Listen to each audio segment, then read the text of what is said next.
Welcome back to Joe Tutorial, and in today's video I'm going to show you how to remove Instagram account from the account list. So if you have multiple accounts, this is going to be very useful for you. Now as you can see, I'm in Instagram right now, and the first thing that you want to do is click on your profile on the lower right hand side. Then from there, click on the burger menu, which is the three bars on the uppermost right hand side, and then you want to click on your account center at the top there.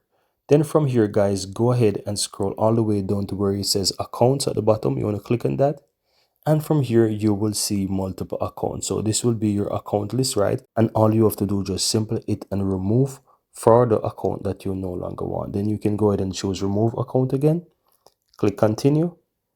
Then you want to select yes, remove, and then the account will be removed. So once you go back to your account list, guys, you'll realize that the account is now removed and you no longer have that account in your account list. So very easy stuff, guys, very easy and very simple.